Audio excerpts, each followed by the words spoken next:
Interesting article in the Herald Sun that caught my attention about umpire Nick Foote. He's one of the AFL's top whistleblowers. He umpired in the grand final last year. He also works for Sportsbet. He's been working there for some time. It's become an ongoing arrangement, and he's also taken on a new position with Sportsbet, which will increase his involvement with them.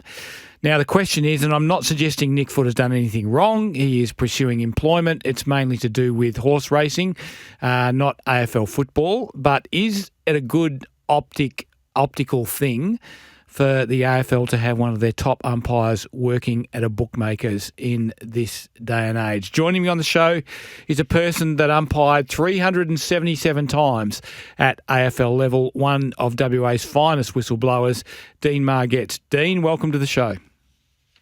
Good morning, Mark, and thanks for having me back. And it's good to be back part of the SEN footy program. So, mate, I believe you've stepped away from the WA Footy Commission and your role there. What's keeping you busy these days? Yeah, I left my post in October last year, Mark. I thought after 5 years it was probably time to hand the baton over to somebody else. I'm really proud of what I've achieved at the commission. I've had a great time there.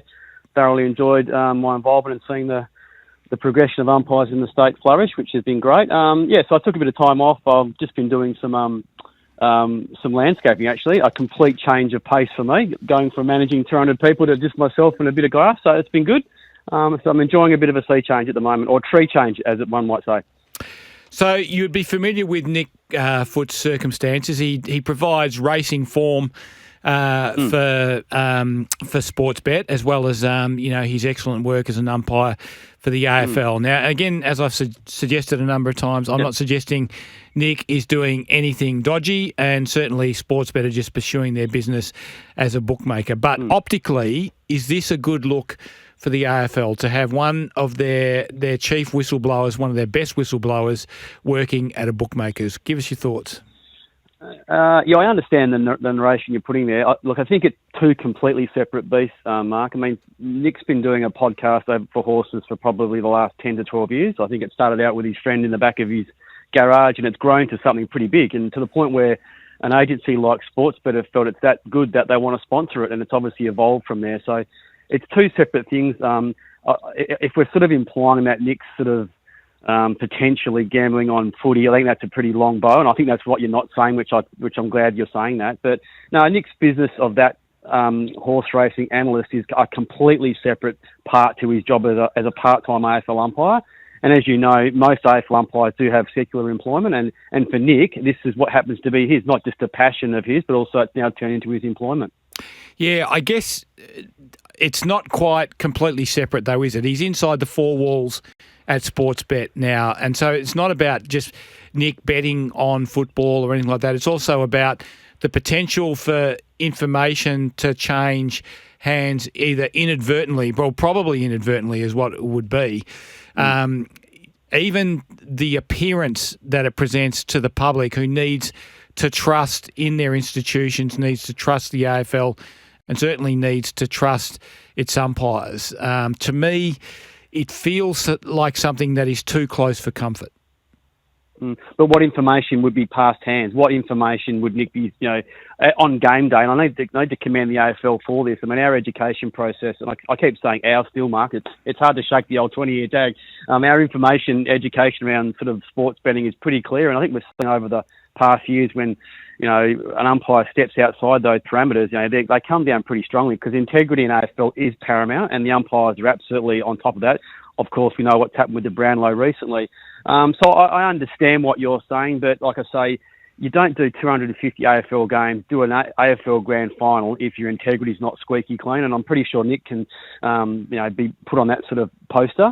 I guess the world is almost survived by these agencies, isn't it, Mark? I mean, everywhere you go, it's a sports bet this, a Ladbrokes this, or whatever. So it's unfortunately taken over the world a bit, and we're all going to be sort of walk down that path or be associated in some crazy way. I mean, I know even my role over here at times, you could be in a pub somewhere and people look at you sort of twice to see what you're doing or what you may be doing. But I'm very proud of the umpires on the list and what they do and what they stand for. And I think the AFL make it very clear what we can and can't do. And that's held in all umpires in good stead for most of their careers.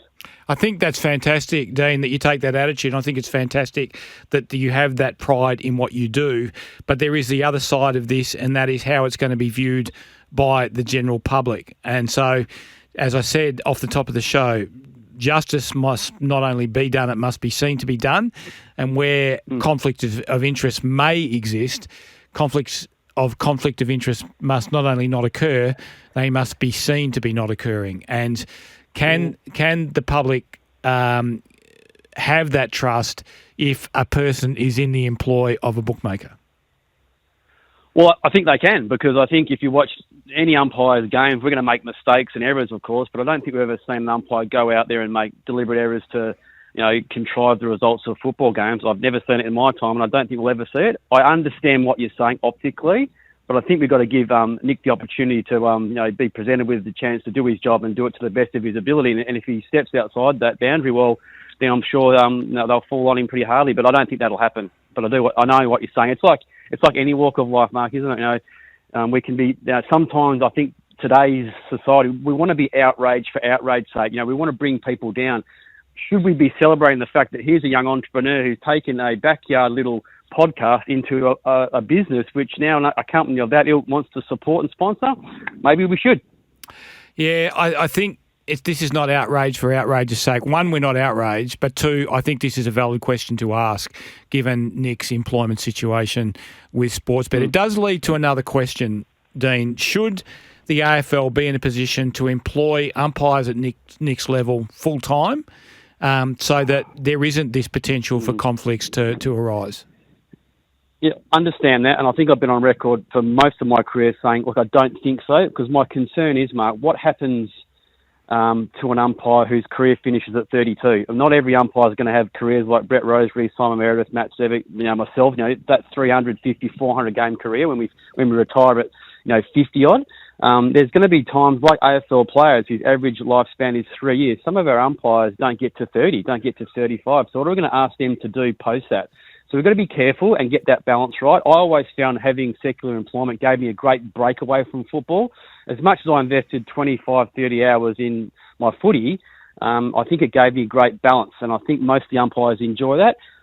Obviously, times are changing, and like you say, perceptions are changing, where maybe the AFL need to be seen to be doing more in that space, and I think you used those numbers before about, an average good umpire could earn $150K a year. Now, that's good money, as you know, but to maybe take them away from their employment, like you say rightly, they might be looking to that sort of 200, 250 a year. But my only concern, Mark, I'm sure you'll understand this, what are they going to do to fill their time? Like, there's only so many schools you can go to, so much vision you can watch and so much running you can do.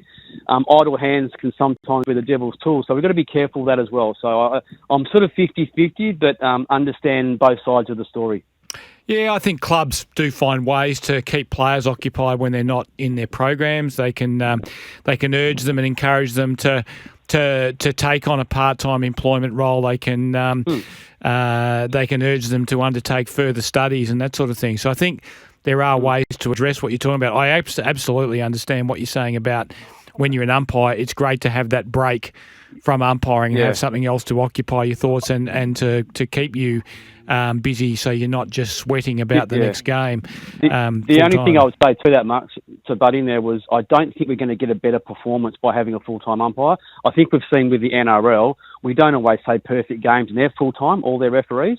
Yep. I guess my concern is, are we asking to pay them full-time just to keep them away from distraction, like with the Nick Foot situation, or are we putting them full-time for better performance? I'm just not convinced Matt Stevic or Brett Rosebery or Simon Meredith can umpire any better than what they do now by being full-time. I guess that's my point. Yeah, it's an interesting point. I think you could probably argue that you could say to Nick Foot that given you don't have to work at Sportsbet, don't. If he was a full-time, if he was a full-time umpire. Whereas, as it stands, Nick Foot has absolutely the right to pursue a career outside of his umpiring career as well, because he needs to supplement his income. Just what do you think you would need to pay them for it to be adequate reward for the scrutiny they're under if they were full-time? What sort of level of pay do you think they would have to get to? I think it would be around that 200 to 250.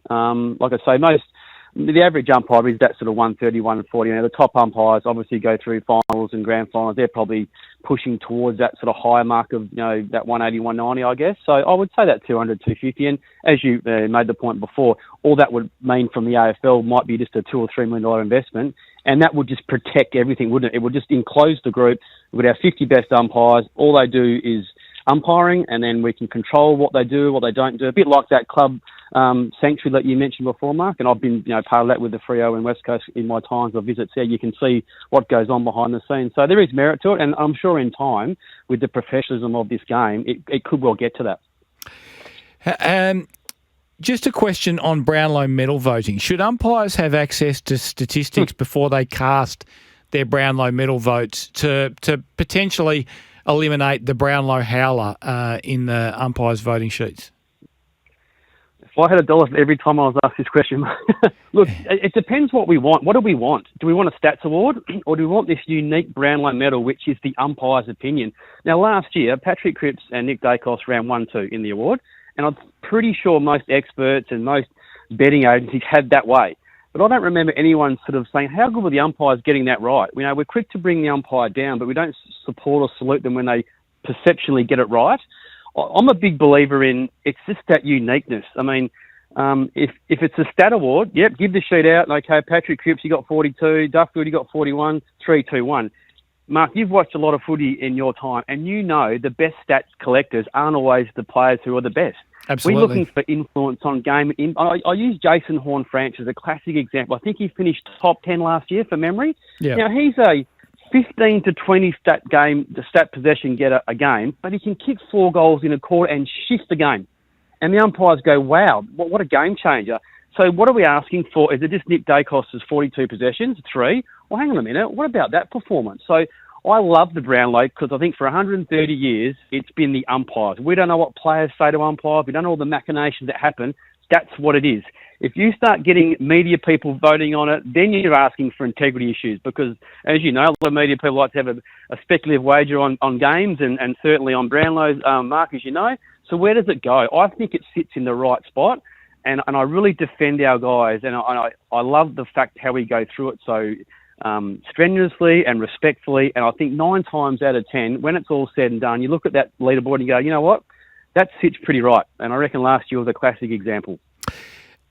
A lot of clubs would place a high priority on getting good key position players because that's how important they view them. The Brownlow is very much a midfielder's medal. How hard is it for an umpire to be able to pick up on, say, a key defender's role in the game and his importance in the game when it's the midfielders there in and around for much of the game, and they're the ones winning most possessions? Are you able to pick up that a Jacob Wiedering or a Stephen May or an Alex Pearce or a Jeremy McGovern is having a big game? Yeah, I think so. I think even more so now, Mark, with 4 umpires, because you're sort of a bit closer to the player. You're slipping over into zones and you're seeing them up close and personal, probably a bit more than when it was 3. I remember conversations when using Lance Franklin as an example. One game he might have got 1 goal. And I can't remember the defender, but he kept him sort of to 1 goal. Now, he would normally be a 4 or 5 goal kicker in a game. So what importance are we putting on that? I think we need to be open to all those discussions. I understand, the midfielders are the driving forces. They're in under the fact they get it to the forwards quickly, and we understand that. And generally, that's where it lands. But I certainly don't think it's all based down on statistical information. But having said that, if a Jeremy McGovern, using example, or a Alex Pearce is having 10 intercept marks and keeps their opponent to a minimal score, then that needs to be strongly considered for sure. 4 umpires, how's it going? I remember talking to you some time ago and you thought there would be some teething issues. How do you reckon it's going? I think it's finding its feet, slowly but surely. I understand that the longevity of the umpire is going to be beneficial for this. I always love the competition and the challenge of the 3 umpire, but the game gets faster every year by 5%. The umpire gets a bit older every year, so you've got to try and find that balance. But I think it's okay. I think the grand final, whilst it was a bit of a blowout, we didn't even notice the umpires too much, and we never generally do in grand finals. We've got young umpires coming through, working with really senior umpires, so I think that's important for that education piece. And I think in the 2 or 3 years' time, Mark, it's probably a conversation we won't be having. We'll probably be discussing, will boundary umpires start paying fees, and we'll go to 5 and 6. That's what will probably just evolve, because I'm sure when you started scribing on footy, Mark, when it was 2, you never thought in your wildest dreams it would get to 4. So what will it be in 10 years' time? Who knows? Yep, I think when I first covered footy, I was writing my stories on a typewriter. I didn't have a mobile phone, and every team had 20 players, and interchanges were pretty rare. And, of course, all that stuff has changed about the game. Hey, we still have the bounce, even though we have it in at very limited stages of the game. Will we get to a point where the bounce goes by the wayside altogether, do you think? I'm not so sure anymore. I mean, 3 or 4 years ago in my role, we had some conversations with the AFL about the potential of that changing, and we made the decision at the commission at the time to be a bit of a legacy movement, and we just would take it away and see how it worked. And we've found it works fine. It's been great. But the AFL seem very strong on keeping that tradition, and I think 90% of the umpires are pretty good at that craft, and so they should be, being the professionals that they are. What I've learned in my time in this game, Mark, is never say never, but I think for the short term, I think it's going to be saying. What do you think of the depth and the ability to recruit umpires in WA, Dean? How was that when in your last year at the commission? Yeah, pretty good. We've got a really good development program, headed up by Dan Gibbons, who looks after our development squads, and we're seeing a good crop of young umpires coming through, and not just male umpires, can I say, Mark, females too, which is great. So I'm really confident that we've got good umpires coming through, and the good thing is umpires are starting when they're 13 and 14 years of age. When I started umpiring, I was 21 and I was still playing, so that won't happen anymore. I was probably a bit of a different story there, but I'm seeing lots of growth. People watch lots of footy, they see the umpire and say, gee, I wouldn't mind doing that. So we're seeing kids who want to not just play when they're 13, they want to be an umpire. So I think that's healthy, and I think the WAFC are doing a great job, promoting that growth, and all the junior districts are out there now getting the umpires in for the season 2025, and in time, I think umpiring's in a pretty healthy state. Dean, thanks for joining us on the show. A pleasure, as always, to talk to you, and look forward to more chats as the season goes ahead. We'll do a temperature check on how the umpires are going, I'm sure, at some point during the season. No, really happy to be part of your program. And just before I do go, just a bit of a shout-out to AFL umpires Simon Meredith and Matt Stevic, who I think in round 1 and 2 this year will umpire their 500th AFL game, which puts them right up there in the top umpires of all time behind Brett Rosey. So good luck to them, and good luck to all the umpires and all the teams for 2025. And thanks for your support again, Mark. 2 very fine umpires that Dean was referring to. Thanks for your time, Dino. Anytime.